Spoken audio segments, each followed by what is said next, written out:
tua teologia, a qual o Senhor, Ele vai trazer ou vai instruir pela sua própria palavra, pois a Bíblia, ela explica a própria Bíblia. E eu trouxe aqui, pesquisei sobre Colossos, pesquisei, aleluia, da onde é, o que é Colossos, faz parte da onde, quem escreveu, por que escreveu. E fiz aqui até mesmo uma cola, mas quando eu subi neste altar, algo diferente, o Senhor diz: meu filho, você estudou para algo, mas eu sou Deus e vou te usar para outro.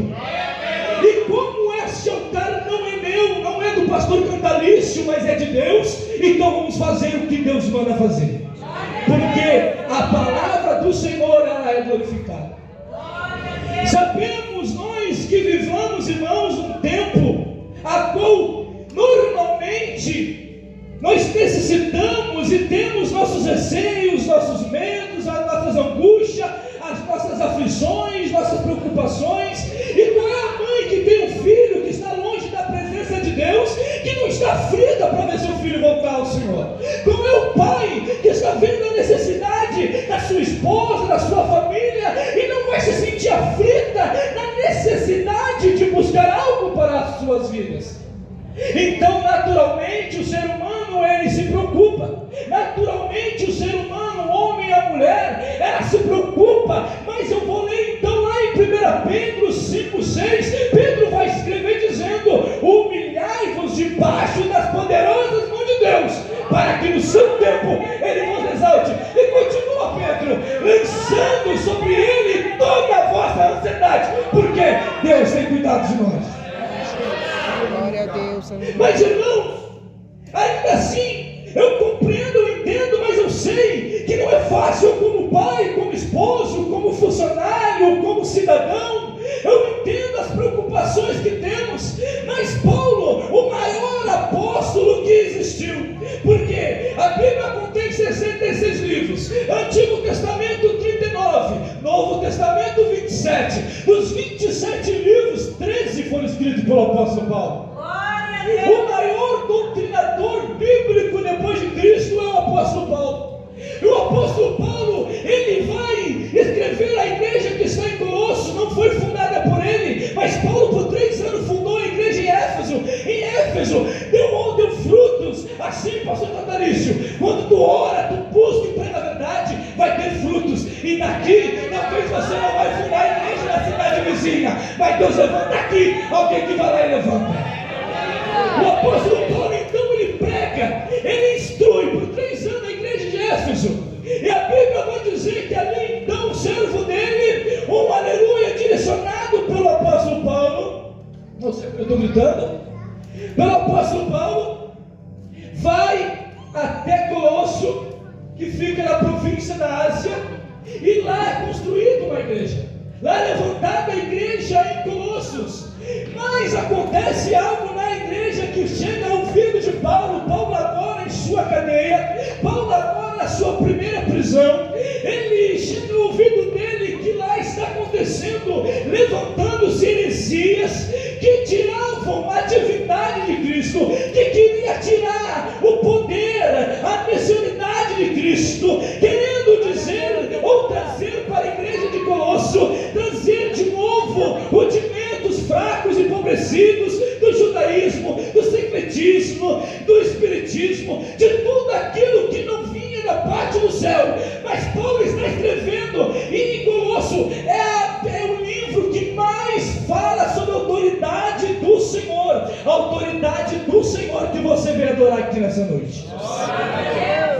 E o Senhor, então, Paulo escreve esta carta para orientar, para salientar que não há outro caminho, não há outra maneira, não há outra circunstância, e que Jesus, ele não é um semideus, ele não é 50% Deus, ele não é 30% Deus, ele é todo poderoso, dono de toda honra, de toda glória. Vou trazer um pouco aqui, de uma questão teológica. Foi muito se discutido sobre, muitos discutiram, os teólogos discutiram sobre se Jesus ele era 50% Deus, ou 50% homem, 70% Deus, 30% homem. E na linha teológica, seja, foi levantado, aqui eu marquei, uma união hipostática. Os teólogos hoje, eles falam da união hipostática. O que significa? Jesus é 100% homem, mas também é 100% Deus. Tem como provar? Tem. Coloca na tela, por favor, meu amado irmão. Aleluia. Deixa eu ver onde eu marquei aqui. Glórias ao Senhor Jesus. Glória a Deus. É Mateus 8:23. Amém? 8:23. E ali era discutido sobre a autoridade de Cristo, sobre quem era verdadeiramente que estavam trazendo para dentro da religião, para dentro do cristianismo, tirando a soberania do Senhor. Mas só o Senhor é soberano. E a Bíblia vai dizer que entrando ele no barco, seus discípulos seguiram. E eis que no mar se levantou uma tempestade tão grande que o barco era coberto pelas ondas. Ele, porém, estava dormindo. Ele, porém, estava Dormindo. Homem, cansou. O pastor não disse que Jesus foi 40 dias, 40 de jejum e teve fome. Jesus, então, ele era homem ou não era? Continuamos. E os seus discípulos, aproximando-se, o despertaram, dizendo: Senhor, salva-nos, que perecemos. Vamos ver agora Jesus 100% Deus? E disse-lhes: por que temeis, homens de pequena fé? Então, levantando-se, repreendeu os ventos e o mar, e seguiu-se uma grande Glória a Deus. Essa discussão estava penetrando essa doutrina, estava tirando a divindade de Cristo. E o apóstolo Paulo agora vai escrever dizendo: se já estáis excitados com Cristo, buscai as coisas do alto e deixai-as na terra. Quando estamos excitados com Cristo, quando morremos para o mundo, para as coisas do mundo, somos batizados, agora nossos pecados são perdoados, e quando levantamos, já não é mais nós que vivemos, mas é Cristo que vive em nós. 1 Coríntios capítulo 5, versículo 17: quem está em Cristo, nova criatura é. As coisas velhas se passaram, eis que tudo se fez novo. Glória a Deus. Aleluia. Oh, glória!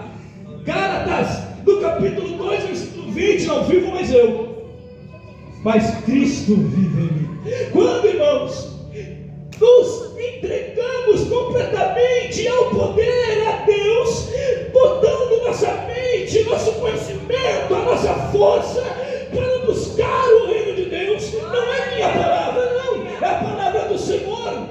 Mateus 6,33: buscai em primeiro lugar o reino do céu e a sua justiça, e as demais coisas lhe serão acrescentadas. Então por quê? Diz para esse pregador: por que quando dá uma dificuldade deixamos de orar? Porque quando estamos passando por uma situação complicada, o glória a Deus diminui.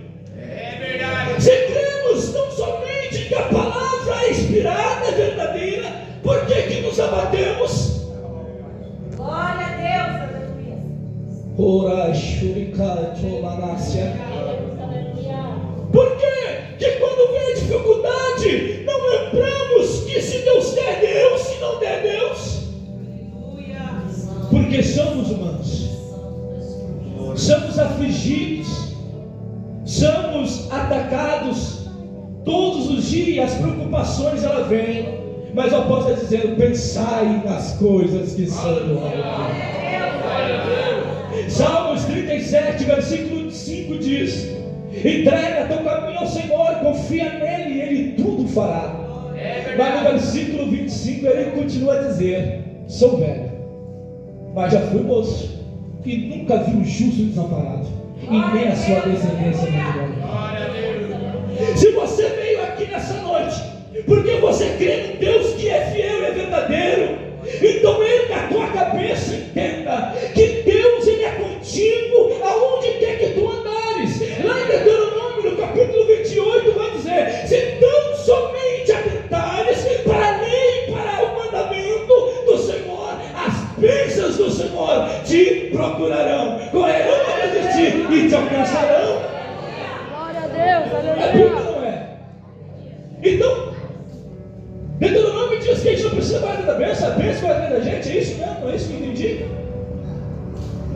mas muitas vezes não temos fé.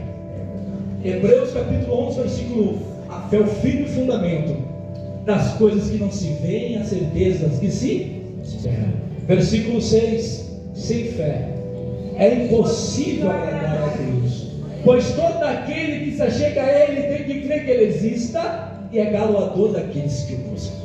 O Senhor nessa noite me trouxe aqui pela sua graça e misericórdia. Fala primeiro para mim, depois para a igreja, que se você colocar tudo na mão do Senhor, somente pensar no Senhor e fazer a tua parte se humilhando, o Senhor, Ele vai te abençoar poderosamente. Glória a Deus. O diabo é astuto, né?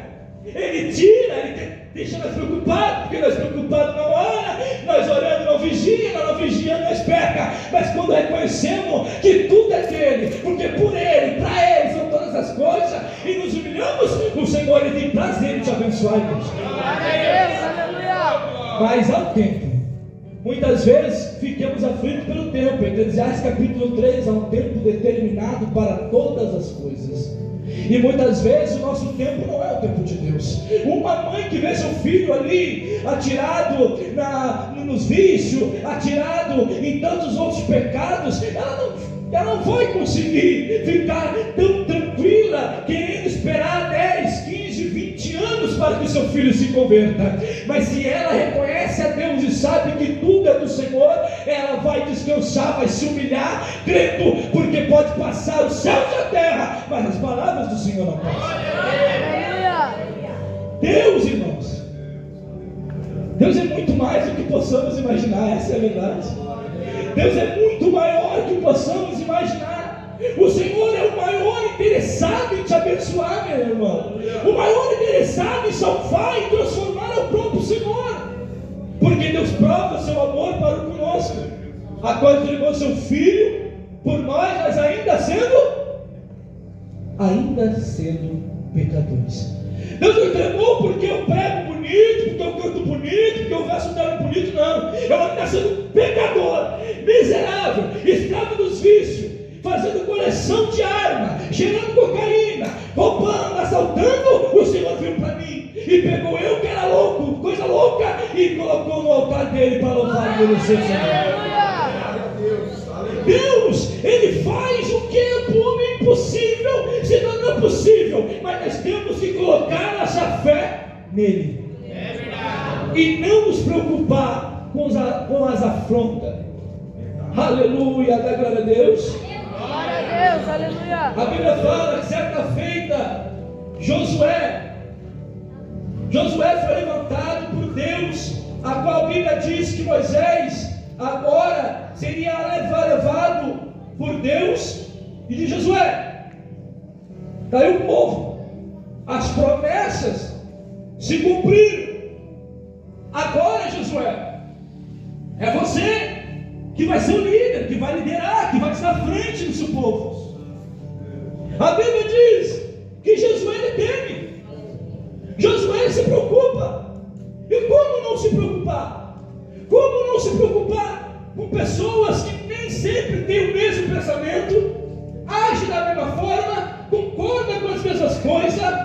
Mas Deus fala a Josué, não somente creia, esforça-te, tenha de bom ânimo, que eu serei contigo. Então, Josué, não precisa se preocupar. Não, Josué, pode até ter preocupação, mas se tu confiar mais que se preocupar, tu pode ter certeza que eu estou contigo.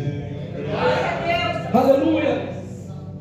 Se já estáis ressuscitados com Cristo, buscai as coisas que são de cima, onde Cristo está sentado à destra de Deus.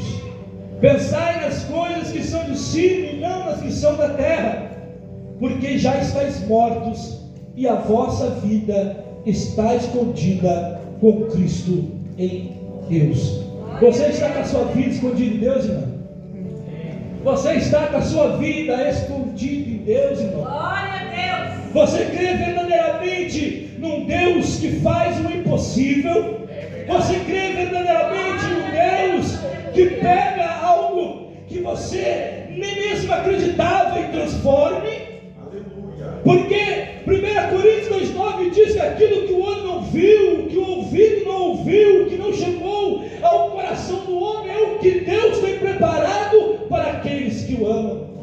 E se você ama Deus, você está debaixo dessa palavra. E se você está debaixo dessa palavra, você é mais do que vencedor no nome daquele que vive em mim. Glória a Deus, aleluia. Aleluia. Quantas vezes preocupamos com tantas coisas, até mesmo insignificantes. Quantas vezes, por motivos banais, deixamos de orar, deixamos de buscar o Senhor, deixamos de vir à casa do Senhor. Eu sou uma prova viva. Por 4 anos me afastei do meu Senhor. Por 4 anos eu abandonei o único que verdadeiramente me amou.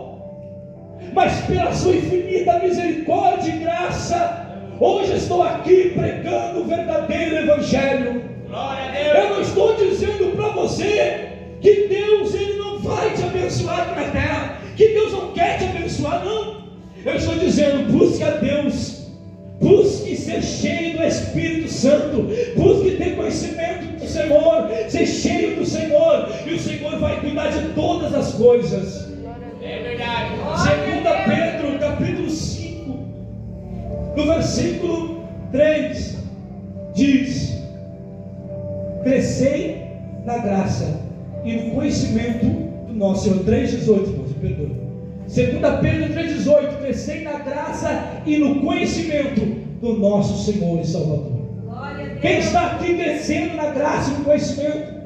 Quem aqui tem se esforçado? Ai, irmão, eu estou preocupado com isso, eu estou preocupado com aquilo, é tantas coisas. Se preocupe em colocar a sua vida diante do altar de Deus, porque o Senhor vai ter prazer em te levantar.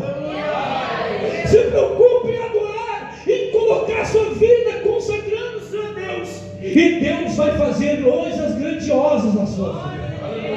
Quem crê assim, diga glória a Deus.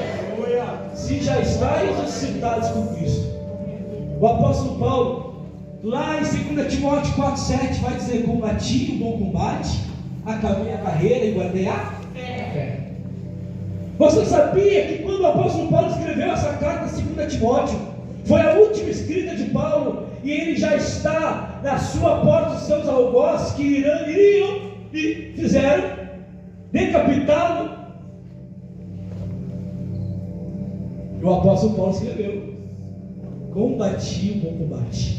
Ele está dizendo: para mim, findou-se.